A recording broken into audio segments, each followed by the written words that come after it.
आदाब नाजरीन, आप देख रहे हैं जी सलाम, आपसे मुखातिब हूं मैं शहबाज, लेकर हाजिर इस वक्त हमारा बेहद ही खास प्रोग्राम नजरिया, जिसमें आज बात होगी तालिबान के मुद्दे पर, जिसको लेकर ओवैसी ने कहा है तालिबान को लेकर एक तरीके से गवर्नमेंट ऑफ इंडिया को ललकार लगाई है और ये जानने की कोशिश करेंगे कि हुकूमत हिंद का इसके ऊपर क्या मौक़िफ़ है। ओवैसी का इस बारे में अगर ऐसा सोचते हैं तो किस नज़रिए से सोच रहे हैं। अफगानिस्तान पर तालिबान के कब्जे के बाद हिंदुस्तानी हुकूमत के नरम रुख पर ओवैसी ने बड़ा हमला बोला है। पटना में मीडिया से बात करते हुए ओवैसी ने कहा कि अगर नरेंद्र मोदी की सरकार में दम है तो तालिबान को दहशतगर्द मुल्क होने का ऐलान करे और साथ ही तालिबान के 100 दहशतगर्दों पर पाबंदी लगाने की हिम्मत दिखाए। मरकजी हुकूमत पर सवाल उठाते हुए ओवैसी ने कहा है कि यूएपीए की फहरिस्त में उन दहशतगर्दों को भारत सरकार ने क्यों नहीं डाला, जबकि इस वक्त भारत की सदारत में ही अफगानिस्तान पर तबादला ख्याल चल रहा है।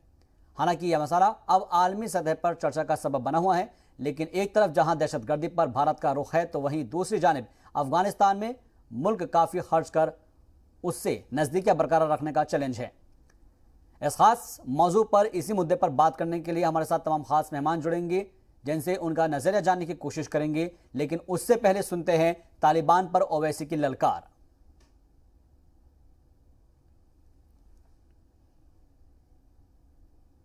नरेंद्र मोदी की सरकार में दम है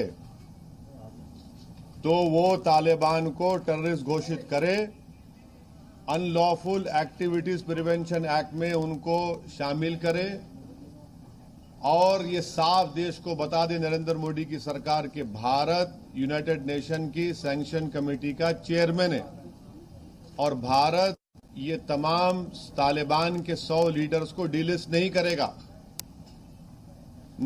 डिलिस्ट, उनको एश्योरेंस दे मुल्क को।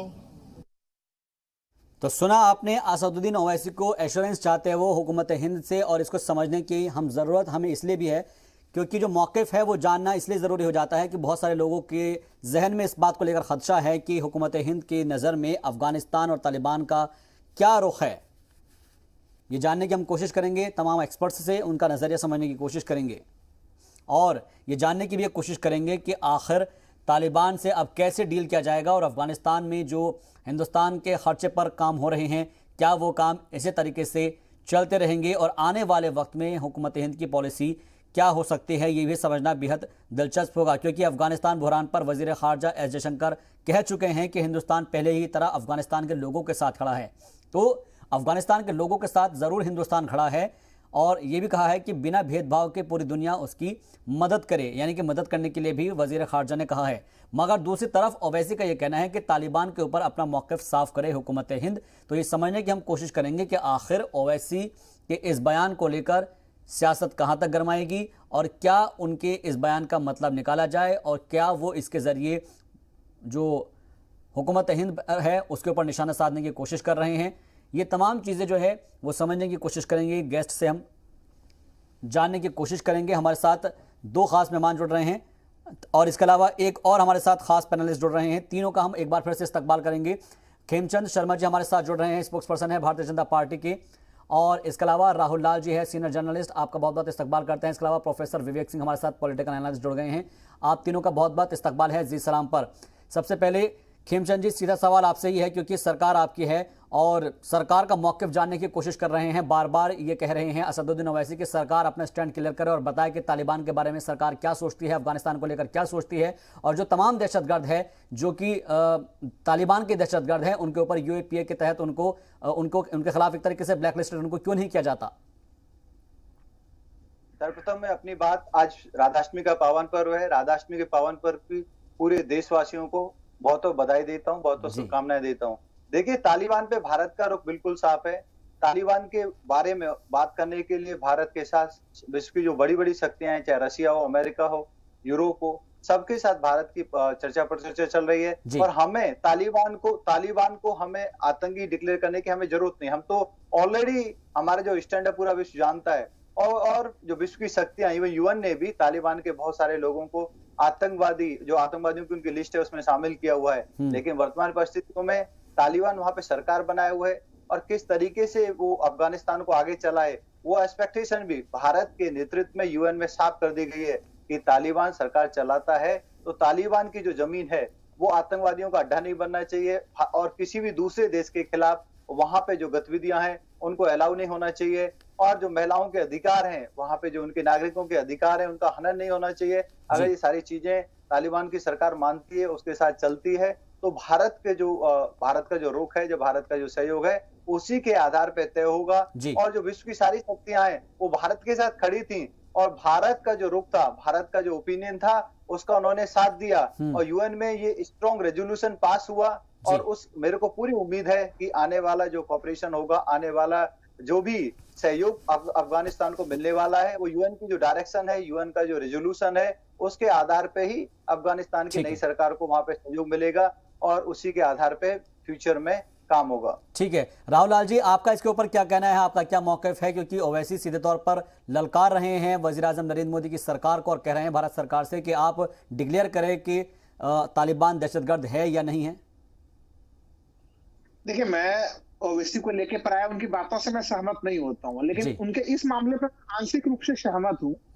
इसलिए सहमत हूँ कि देखिए, जो अफगानिस्तान को लेके हम लोगों की जो पूरी पॉलिसी बनी और जो पूरी विदेश नीति रही, उसमें कहीं हम लोगों से गड़बड़ी हुई। मैं डे वन से ही कह रहा हूँ, क्योंकि देखिए, अफगानिस्तान, अमेरिका एक तरह से वहां पे तालिबान को सत्ता सौंप कर चला गया।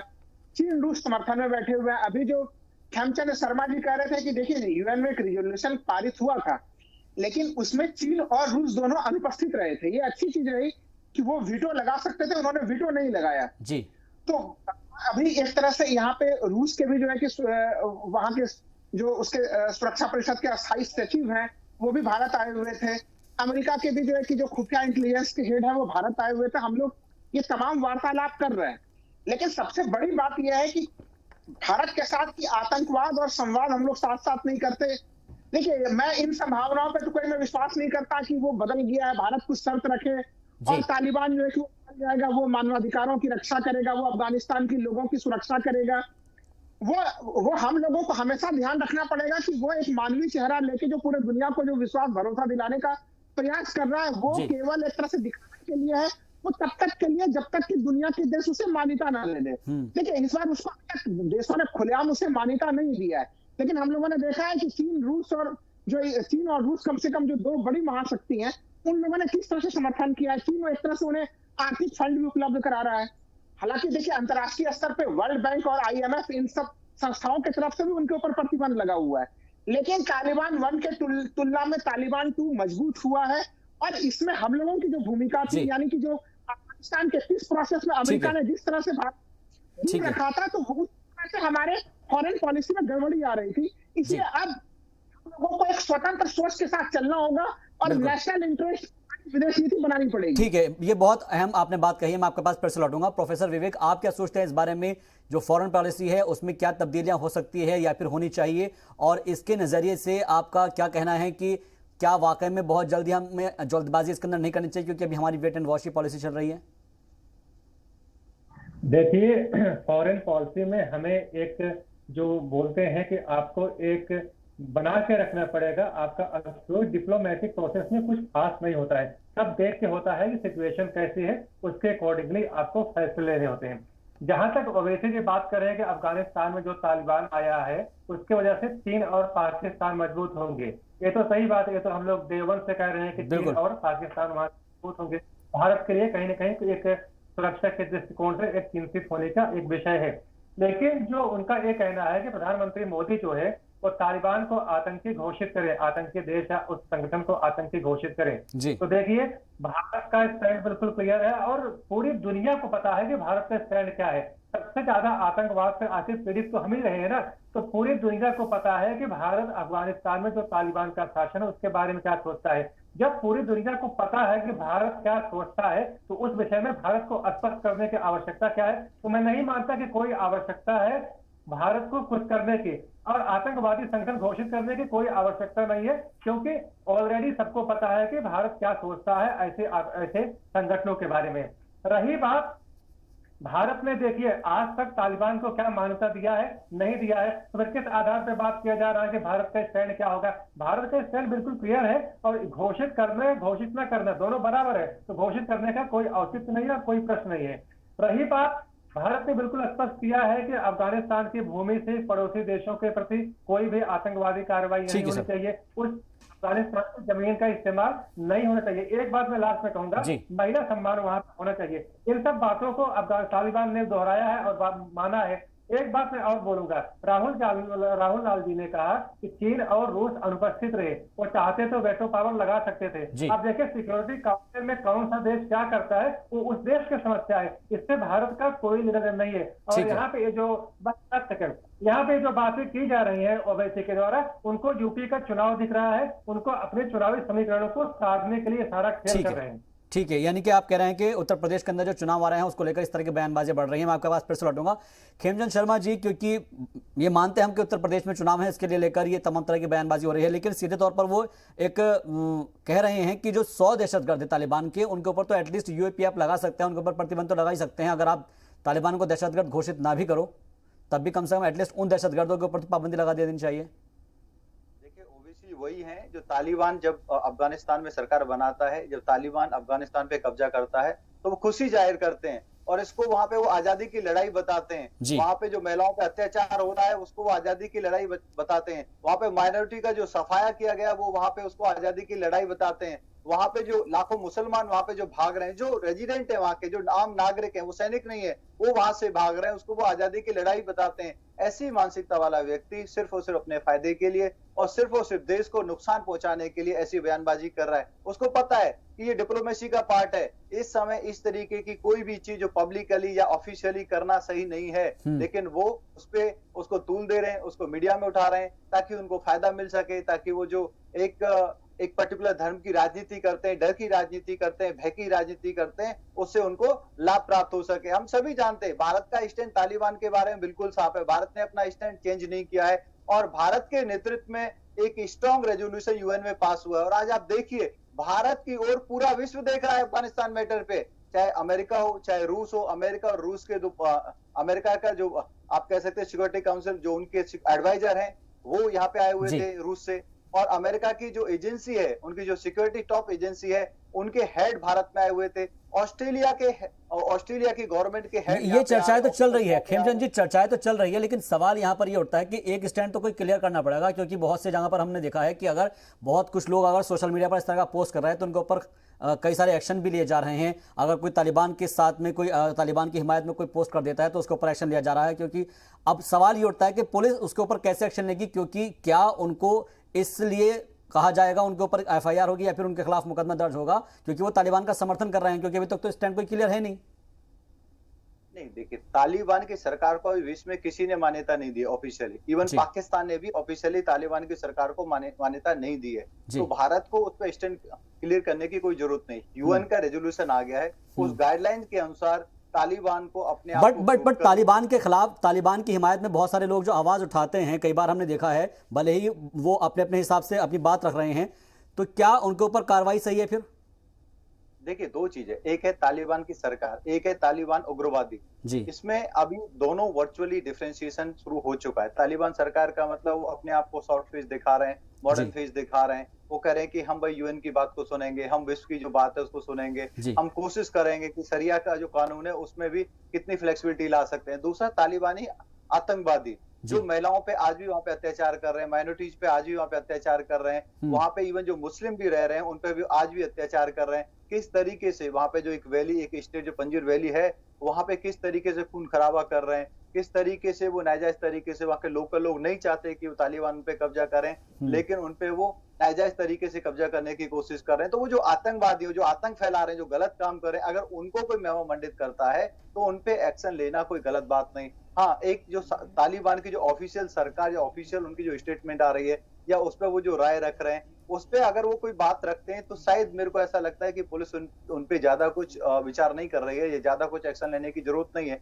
तो दोनों चीजों में बड़ा फर्क है। ये बहुत अहम बात आपने बताई है। जितने भी व्यूअर्स इस प्रोग्राम को हमारे देख रहे हैं वो ये समझ जाएंगे कि डिफरेंशिएट करना होगा हमको तालिबान सरकार में और तालिबान परस्त दहशतगर्दों में। मैं आपके पास फिर से लौटूंगा। राहुल लाल जी, वजीर खारजा जो हैं एस जयशंकर, उन्होंने कहा है कि हिंदुस्तान पहले की तरह अफगानिस्तान के लोगों के साथ खड़ा है और दुनिया भी बिना किसी भेदभाव के साथ अफगानिस्तान के लोगों की मदद करे। लेकिन ये पॉसिबल तब तक नहीं हो पाएगा सर जब तक कि अफगानिस्तान के अंदर तालिबान की जो सरकार आई है उससे बातचीत का नजरिया हम पेश न कर दे। देखिए, यही सबसे बड़ी जो समस्या आई है वो यही आई है इस पूरे मामले में। देखिए, अभी हम लोग कह रहे हैं कि तालिबान सरकार अलग है और तालिबान के आतंकवादी अलग हैं, लेकिन भाई उस सरकार में बैठे कौन है? आप देखिए कि जो बैठे हैं उसमें यूएन के प्रतिबंधित जो आतंकवादी हैं वही उसको उसमें सरकार के मुखिया हैं। जो वहां के गृह मंत्री के लिए सिराजुद्दीन हक्कानी, एक तरह से अमेरिका के ने उसके ऊपर इनाम घोषित करके रखा है, उसे भारतीय दूतावास पर हक्कानी ने हमला किया हुआ था। तो आप अब इसको कहा जाना तो बड़ा आसान है इसको कि दोनों में डिफरेंशिएट होना चाहिए, लेकिन समस्या यही है जो आतंकवादी थे वही अब उस अफगानिस्तान सरकार में जो है कि अलग अलग मंत्रालयों को संभाल रहे हैं, वही प्रधानमंत्री हैं, वही वहां के जो है कि सर्वा बने हुए हैं। तो ये एक गंभीर समस्या ना केवल भारत के लिए अपितु पूरे दुनिया के लिए बनी हुई है, पहली चीज। दूसरी चीज देखिए समस्या कहां से आ रही है। देखिए समस्या इसलिए आ रही है, तालिबान और जो अफगानिस्तान का मामला है ये एक अंतर्राष्ट्रीय जटिल कूटनीति का मामला है जी। जब इस जटिल कूटनीति के मामले को देसी ढंग से उसको जो है कि हम लोग यहाँ पे प्रयोग करते हैं, उसको एक तरह से पॉलिटिक्स में जब प्रयोग होता है तो ये मामला हमारा बिगड़ जाता है। देखिए अब आपने जो सवाल पूछा कि आखिर जो आपका सवाल क्या है, आपका सवाल ये रहा कि हम लोग किस तरह से एंगेज करेंगे उसके साथ। अब वहां सोचिए कि हमारे अफगानिस्तान की जनता के लिए हम चिंतित है। अफगानिस्तान में एक तरह से क्योंकि फॉरेन मिनिस्टर तो यही कह रहे हैं, जो विदेश मंत्री है, विदेश मंत्रालय की तरफ से ये कहा गया है कि हम अफगानिस्तानियों की मदद करते रहेंगे और बाकी लोगों से भी वो अपील कर रहे हैं, बाकी ममालिक से भी, कि अफगानिस्तान के अवाम की जो है मदद की जाए। लेकिन मदद तब तक नहीं जाएगी तब तक कि तालिबान से आप ताल्लुकात कायम नहीं कर पाएंगे। मैं उसी बात पे आ रहा हूँ कि देखिए जब आप उससे प्रत्यक्ष पर्दे के पीछे पर्दे के सामने बातचीत तो करनी पड़ेगी जी। और हम लोग बातचीत करते हुए रहे भी, ऐसा नहीं कि उनके साथ हम लोगों ने वार्तालाप नहीं की है। बैकडोर वार्तालाप उनके साथ हम लोगों की जून से तो सरकार ने एक तरह से स्वतः स्वीकार किया कि हाँ उनके साथ हम लोगों के बैकडोर वार्तालाप हो रहे हैं। तो ऐसा स्थिति में देखिए जब आप उसको घरेलू राजनीति में कि किसी ने तालिबान के ऊपर कुछ कह दिया, आप कार्रवाई कर रहे हैं, कोई समर्थन कर रहा है, कोई विरोध कर रहा है, चाहे वो सत्ता पक्ष करे चाहे वो विपक्ष करे, आप इसको जब घरेलू राजनीति अंतर्राष्ट्रीय राजनीति का प्रयोग कीजिएगा तो ये मामले पेचीदे होंगे। क्योंकि देखिए एक तरफ आपको अफगानिस्तान में अगर बढ़त हासिल करनी है तो वहां के सरकार के नुमाइंदों से आपको बात भी करनी पड़ेगी, आपको उनके साथ संपर्क स्थापित करना पड़ेगा। आप अगर ये काम नहीं करेंगे भारत के जो इतना भारी निवेश है वो निवेश बेकार हो जाएगा। अब हमारा इस तरह से 4 प्रोजेक्ट से होते हुए अफगानिस्तान से हमारी कनेक्टिविटी आगे की तरफ जाना है, हम लोग अगर वहां पर चुप हो जाएंगे तो फिर चीन और दूसरे जो पाकिस्तान जैसे देशों को और बढ़त हासिल हो जाएगी। तो ये और इसी फिराक में वो ममालिक इसी फिराक में है और हमारे लिए वो चैलेंजेस बन सकते हैं। मैं आपके पास फिर से लौटूंगा प्रोफेसर विवेक, मैं आपसे भी समझना चाहूंगा कि जब तक बात नहीं होगी तो फिर बात कैसे बनेगी, और बात करने के लिए हमको कुछ फॉरेन पॉलिसी तो अपनानी होगी, चाहे 1 महीने बाद, 1.5 महीने बाद, 2 महीने बाद। क्या सिर्फ ये इंतजार किया जा रहा है कि उत्तर प्रदेश के इलेक्शन निमट जाए उसके बाद फिर हम अपने स्टैंड क्लियर करेंगे?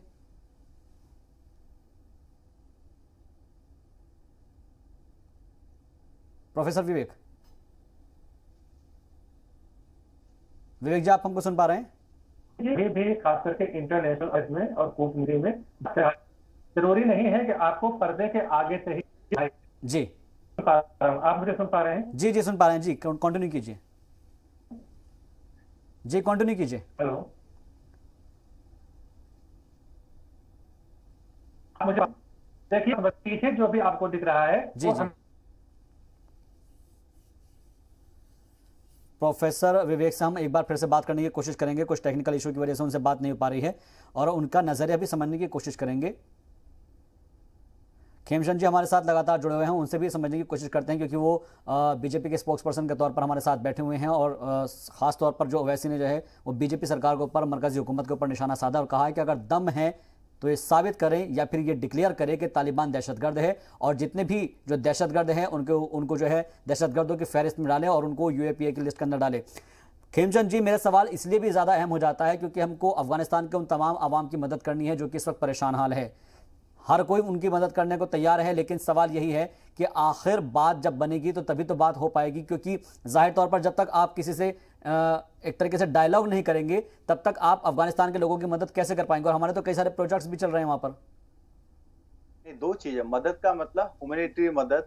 आप देखेंगे बहुत सारे लोग अफगानिस्तान छोड़ के भागे हैं और भिन्न भिन्न कंट्रियों में वो रह रहे हैं, एशिया की कंट्री में भी, यूरोप में भी रह रहे हैं और वो ऐसी दयनीय स्थिति में है कि उनको आर्थिक भी और भोजन की भी उनको जरूरत है। और भारत ने भी बहुत सारे अफगानिस्तानियों को शरण दी है, विशेषकर जो वहां पे माइनॉरिटी थी उनको इवन इवैक्यूएट किया गया है स्पेशल तरीके से अफगानिस्तान से लाके आज भी उनकी संपत्ति, आज भी उनका आप कह सकते हैं पूरा सेटअप अफगानिस्तान में है।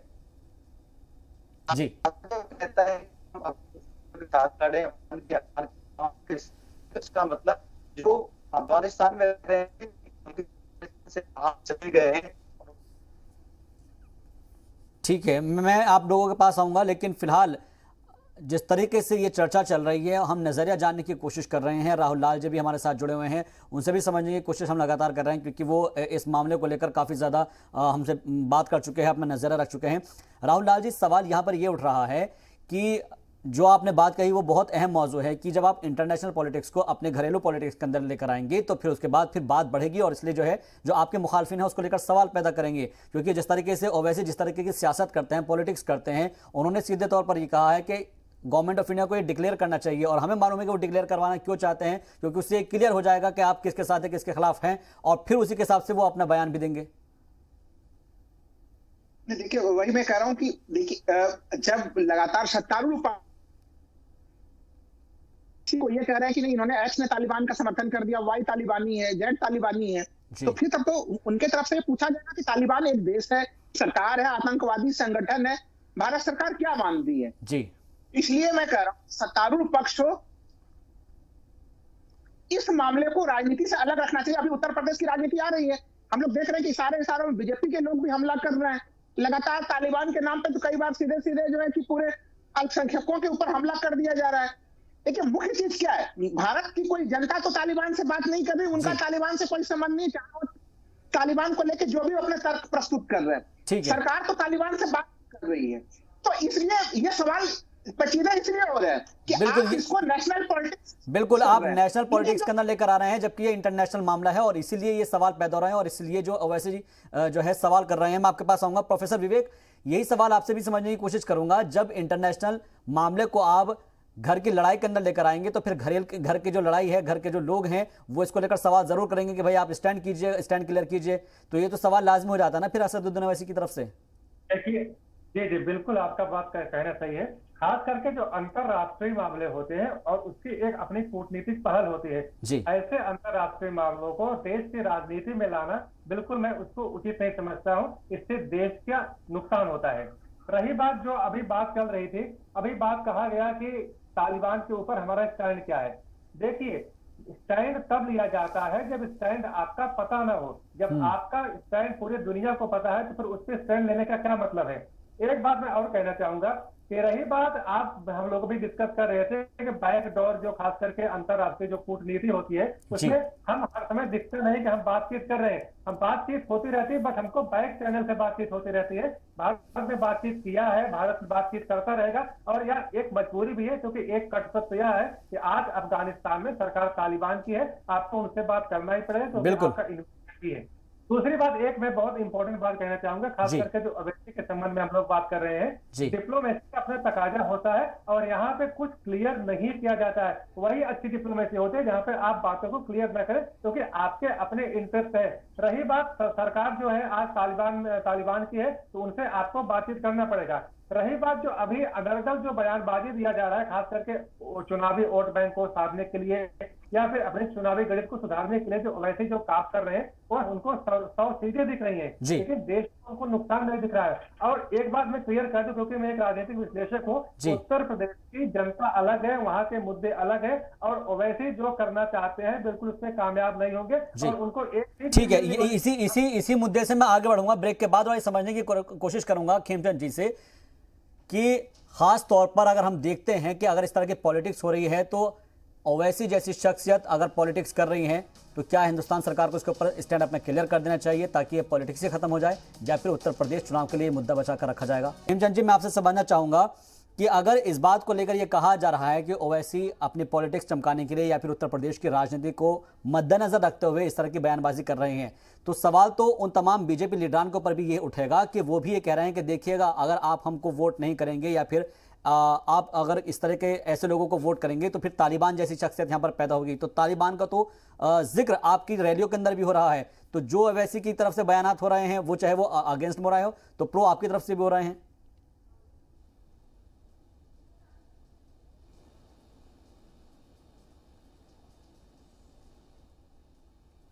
खेमचंद जी की आवाज़ हम तक नहीं पहुंच पा रही है, फिर से जोड़ने की हम कोशिश करेंगे। राहुल लाल जी से भी ये समझने की मैं कोशिश करूंगा कि राहुल लाल जी, हमको इस चीज़ को खत्म ज़रूर करना होगा, या फिर तीसरी कोई और पार्टी तालिबान को लेकर हर कोई उत्तर प्रदेश के चुनाव में भुनाने की जरूर कोशिश करेगा। कोई सी भी सियासी जमात हो, हम किसी एक के फेवर में या फिर किसी के अगेंस्ट में नहीं कर रहे हैं, हम कह रहे हैं कि हर एक पार्टी करेंगी, लेकिन सवाल यही है कि जब तक स्टैंड क्लियर नहीं होगा तो हर कोई अपना अपना मौके इसके ऊपर रखेगा, बट उसके ऊपर अगेंस्ट उनके खिलाफ कैसे एक्शन लिया जा सकता है?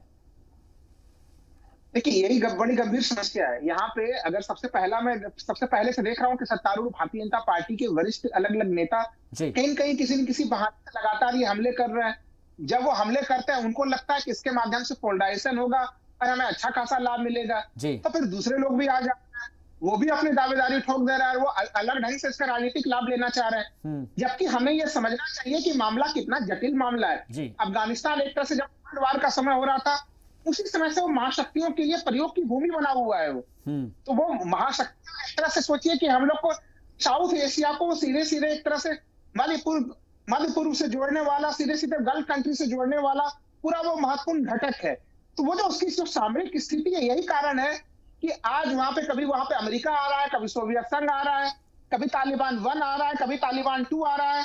तो ऐसे स्थितियों में ये एक जटिल चीज है और भारत में इसका प्रयोग होगा। मैं आपको दावे के साथ और डंके के चोट पर कह रहा हूं। मैं आप देख लीजिए, उत्तर प्रदेश के चुनाव में अगर तालिबान को ये बहुत बड़ा मुद्दा बनाएंगे और ये एक गलत कदम होगा, क्योंकि देखिए, मैं इस बात से सहमत कि अंतर्राष्ट्रीय राजनीति को जब आप घरेलू बाध्यताओं के अंतर्गत आप उसको करते हैं, उसको कुछ भी कदम उठाते हैं, तो उसका नुकसान होता है, क्योंकि इंटरनेशनल पॉलिटिक्स की अपनी गति और दिशा होती है। आप उसको अलग अलग, क्योंकि इसमें देखिए, मैं पहले भी कह रहा हूं, इसमें हमारे कई डिप्लोमेटिक फेल्योर्स हैं, लेकिन उन फेल्योर्स पे सरकार की भी पक्की नजर होगी और कैसे सुधार करके फिर से हम अफगानिस्तान में अपनी पकड़ रखें, अफगानिस्तान के लोगों को सुखमय बनाएं।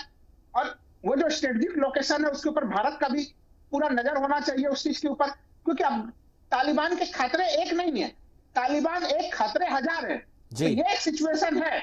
तो क्या भारतीय राजनीतिक दल इसको लेके कोई परिपक्वता दिखाएंगे? उसकी संभावना नहीं के बराबर है। ऐसे में भारत सरकार के लिए सर, परिपक्वता तो मुझे नजर नहीं आ रही है, क्योंकि उत्तर प्रदेश का चुनाव जैसे जैसे नजदीक आ रहा है, इस तरह के बयानबाजियों का दौर शुरू हो गया है। मैं एक बार फिर से प्रोफेसर विवेक का रुख करना चाहूंगा और उनसे समझने की कोशिश करूंगा। प्रोफेसर विवेक, उत्तर प्रदेश के चुनाव में तालिबान बहुत बड़ा मुद्दा हो सकता है, क्योंकि जिस तरह के बयानबाजियां हो रही है, और इसलिए हम चाह रहे हैं कि अगर इसके ऊपर एक स्टैंड क्लियर हो जाएगा तो कम से कम ये मुद्दा थम जाएगा। आपको क्या लगता है कि ये मुद्दा और गुंजेगा और आगे बढ़ेगा, या फिर इसको पॉलिटिक्स की वजह से या फिर उत्तर प्रदेश के चुनाव के लिए बचाकर रखा जाएगा? जी बिल्कुल, मैं इतना स्पष्ट कह सकता हूं कि ये जो मुद्दा है, अभी इसकी शुरुआत हुई है और ये मुद्दा आने वाले समय में और गूंजेगा। और इसकी सभी, और देखिए, राहुल लाल जी की बात से मैं पूरी तरीके से सहमत हूं।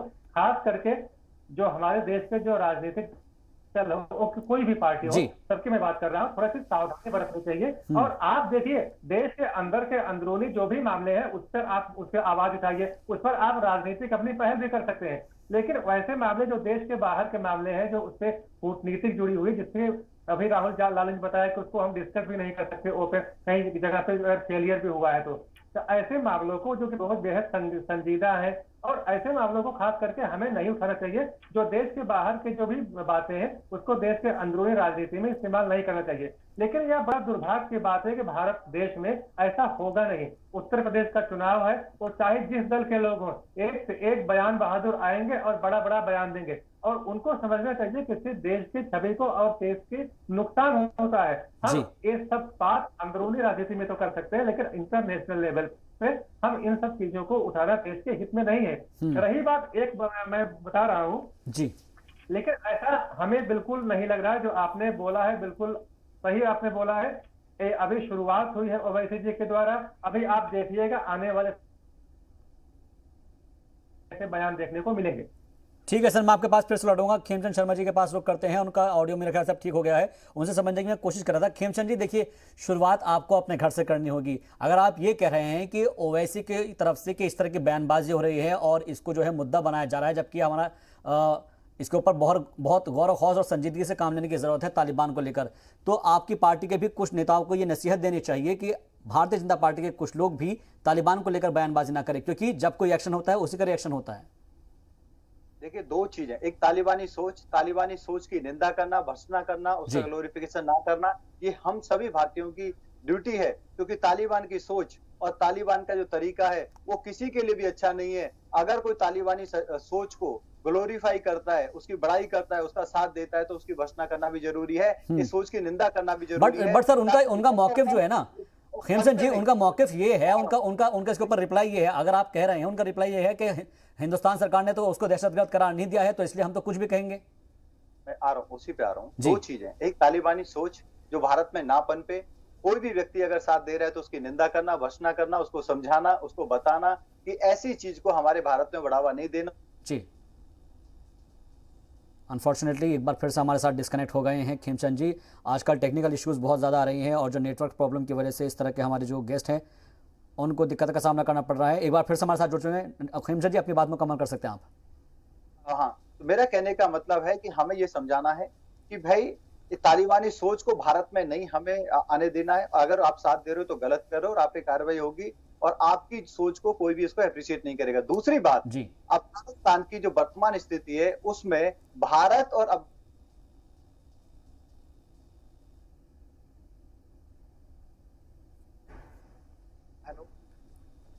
अफगानिस्तान है, उस पे बात करने का अधिकार या उस पे चर्चा पर चर्चा करने का अधिकार अभी हमारी जो पॉलिटिकल पार्टियों को नहीं है, क्योंकि वो एक कूटनीतिक विषय है और वो सरकार पे, सरकार उसको अच्छे तरीके से हैंडल कर रही है। हाँ, लेकिन तालिबानी सोच भारत में पैदा ना हो, भारत में अगर उसका कोई साथ दे रहा है तो जोरदार तरीके से हमें उसका खंडन करना है, जोरदार तरीके से हमें उसकी भर्त्सना करनी है। और भर्त्सना करने वाले में सभी होने चाहिए, हिंदू भी, मुसलमान भी। बहुत सारे मुसलमान भाई भी तालिबानी सोच की निंदा कर रहे हैं, क्योंकि लाखों की संख्या में जो अफगानिस्तान से बाहर गए उसमें मुसलमान अल्पसंख्यकों का सफाया तो उन्होंने पहले ही कर दिया।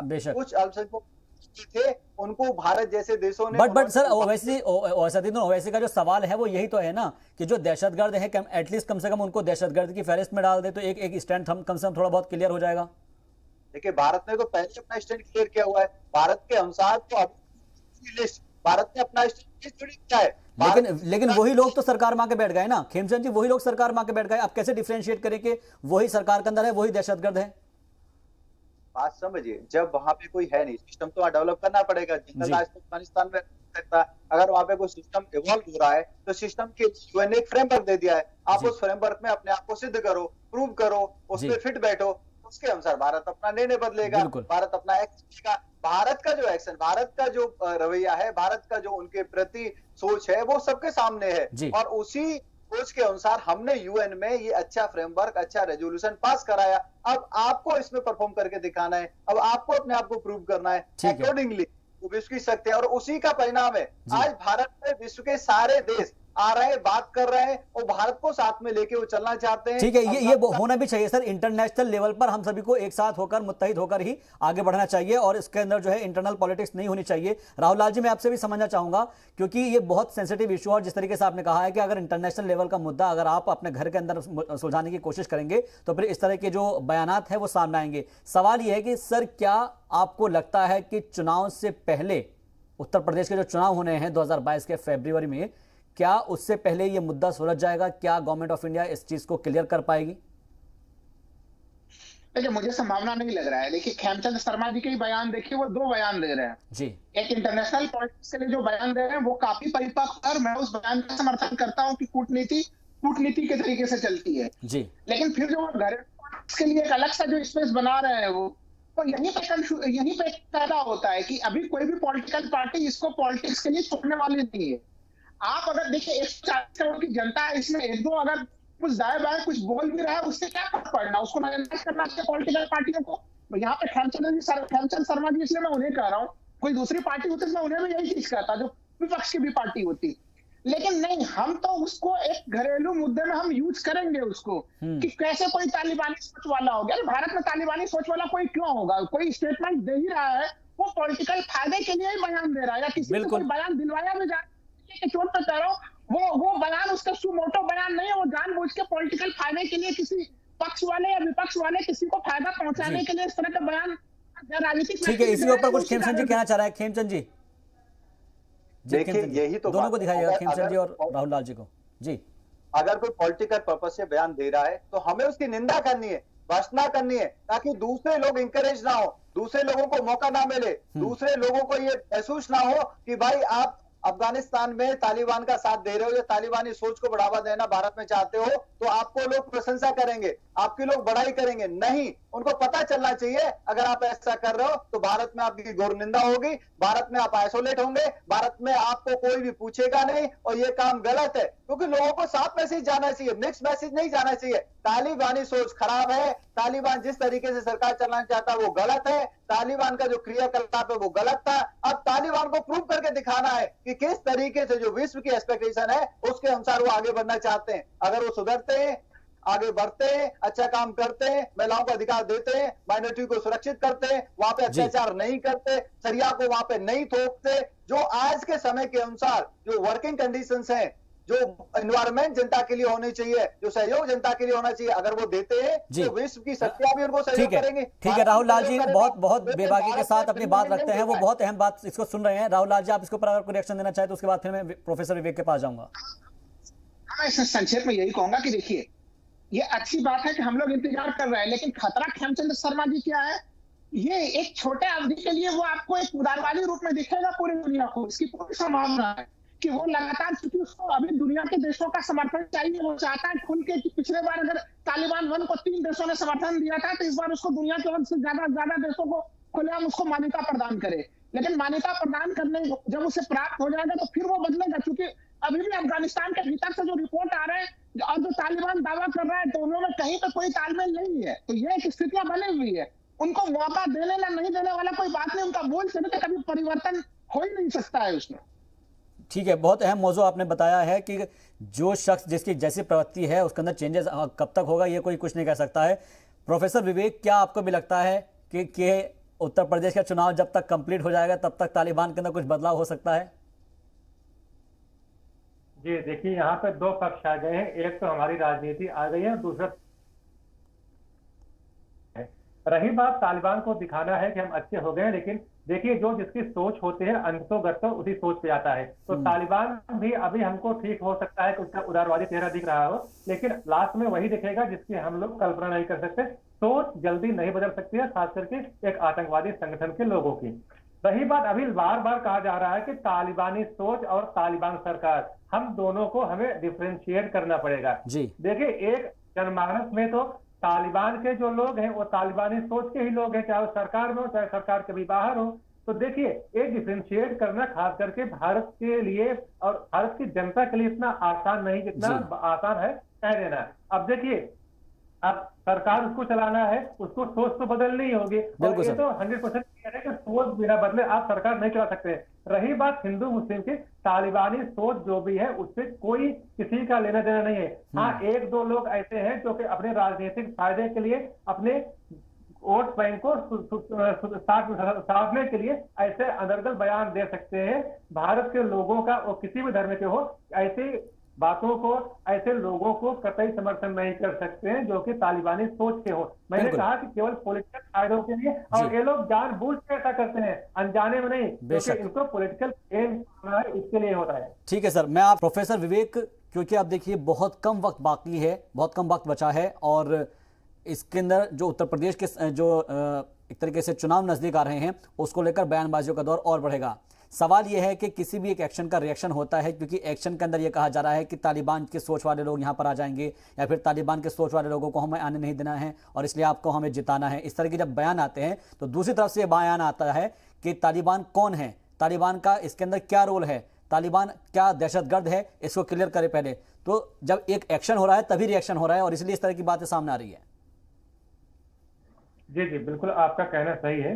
और देखिए, अगर आप एक राजनीतिक पहलू को अगर आप देखिए तो कोई भी, खास करके अगर इस स्टेट के बाद तो उत्तर प्रदेश के क्योंकि चुनाव आने वाले हैं, तो एक जो स्टेट का चुनाव होता है वो अपने स्टेट के मुद्दों पर होता है। किसानों की हालत कैसी है, मजदूर कैसे हैं, आप एम्प्लॉयमेंट में क्या चाहिए, इन सब स्थानीय जो प्रदेश के मुद्दे हैं उस पर चुनाव होता है। वहां पर जो नेशनल इश्यूज है उनका भी ज्यादा यूज करने का कोई फायदा नहीं है। लेकिन यह बड़ी समझ के बाहर की बात है, खासकर कितने अच्छे अच्छे राजनीतिज्ञों के द्वारा, कि ऐसे उपकुल कैसे कर रहे हैं, जहां पे आपको प्रदेश के मुद्दों को उठाना चाहिए और वहां पे आपको पता है कि राष्ट्रीय स्तर के जो मुद्दे हैं उनको उठाने का भी कोई फायदा नहीं होगा। वहां पे इंटरनेशनल मुद्दे को उठाकर आप क्या राजनीति में हासिल कर लेंगे, यार उनकी सोच से मुझे तरस आता है। और देखिए एक केवल इसलिए किया जा रहा है कि उनको लगता है कि देखिए आपको पता होगा कि बिहार में उनको 2-4 सीटें मिल गई, अब उनको लगता है कि क्या हम उसके उत्तर प्रदेश में दोहरा सकते हैं, लेकिन उनको नहीं पता है कि उत्तर प्रदेश की राजनीति अलग है। अब देखिए अगर आपको उत्तर प्रदेश की राजनीति